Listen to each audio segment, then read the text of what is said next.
Adakah berdosa berkawin dengan orang kafir? Sekiranya pasangan itu kemudiannya percaya dalam gereja, adakah itu masih dianggap berdosa? Saya kira soalan ini bersifat satu perangkap ataupun jerat untuk diri sendiri, karena menggunakan satu contoh fakta nyata, yaitu pasangan yang kemudian percaya sebagai satu bukti nyata bahwa Tuhan membenarkan tindakannya berkawin dengan orang luar ataupun orang kafir. Pahaman seperti ini adalah satu jerat yang meruntuhkan dasar kepercayaan kita, khususnya terhadap perintah Tuhan dan ketetapan Tuhan. Kita akan terperangkap seperti Hawa diperdayakan oleh ular dengan kelicikan akan perkataannya di dalam Kejadian pasal 3 ayat 4 sehingga ayat yang ke-6. Kita perlu jelas akan dasar kepercayaan gereja kita, yaitu Kitab suci adalah sumber tunggal kebenaran dan kehidupan beriman. Artinya, kita tidak boleh mengambil contoh nyata yang tidak didasari oleh pengajaran Kitab suci sebagai piawaian kebenaran untuk memutuskan benar atau salah. Sebab iblis juga pandai menyamar sebagai malaikat terang. Jika pasangan kita kemudian percaya, itu adalah karena rahmat dan belas kasihan Tuhan terhadap pasangan kita, seperti dalam Efesus pasal 2 ayat 8 sehingga ayat 9 dan Titus pasal 3 ayat yang kelima. Ia sebenarnya tidak kaitan dengan pilihan kita untuk memutuskan untuk berkawin dengan dia. Jika dia kemudian percaya, bukan bermaksud Tuhan bersetuju ataupun membenarkan tindakan kita. Berkawin dengan orang luar sebenarnya tidak didasari oleh pengajaran Kitab suci, ya, tetapi atas kehendak darah daging.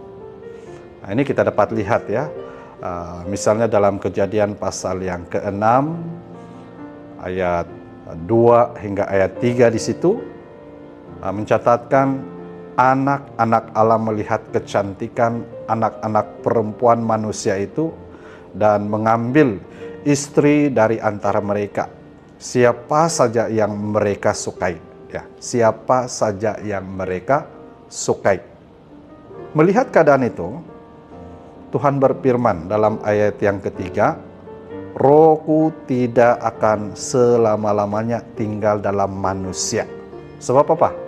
Katanya karena manusia itu adalah daging. Ini membuktikan bahwa itu adalah atas kehendak darah daging, bukan atas kehendak dan juga perintah Tuhan. Dan catatan sejarah di sini membuktikan bahwa kemerosotan manusia ini bermula dari pernikahan.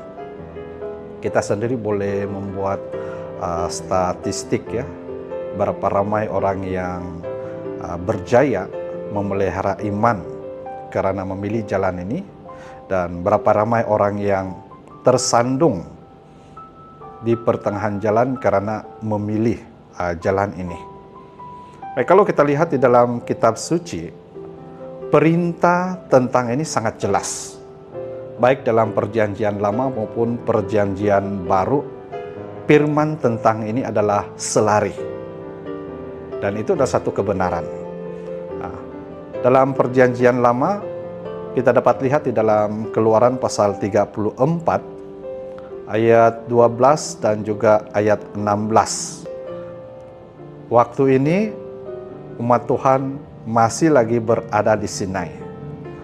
Tuhan telah berfirman, jangan ikat perjanjian dengan penduduk yang akan mereka datangi, supaya jangan menjadi jerat bagi mereka. Itu adalah ketetapan Tuhan. Kemudian ayat 16 juga ada mencatatkan anak-anak perempuan mereka akan membujuk anakmu laki-laki untuk berzina dengan mengikuti alam mereka. Itu ketetapan ketika mereka masih di Sinai. Tapi kita dapati ketika di dalam perjalanan, belum pun mereka sampai di tanah Kanaan. Masih dalam perjalanan di padang gurun. Terjadi satu peristiwa di dalam kitab Bilangan pasal 25 ayat 1 hingga ayat 9. Nah, di mana mereka telah melampaui perintah ini. Murka Tuhan bangkit dan membinasakan 24.000 orang banyaknya karena tulah yang telah diturunkan oleh Tuhan. Perintah ini juga diulangi sebelum mereka memasuki tanah Kanaan, ketika mereka sudah sampai di dataran Moab. Itulah penghujung perjalanan di padang gurun. Nah, mereka hanya mau memasuki tanah Kanaan. Waktu itu sekali lagi perintah ini telah diulangi kepada umat Tuhan. Dalam kitab Ulangan pasal 7 ayat 3 hingga ayat yang keempat. Dan kalau kita perhatikan catatan di dalam sejarah ya, ada juga contoh yang gagal karena ini. Banyak dicatatkan, misalnya seperti Raja Ahab dalam 1 Raja-Raja pasal 16 ayat 30 sehingga 33 yang membuatkan seluruh umat itu telah pun berdosa.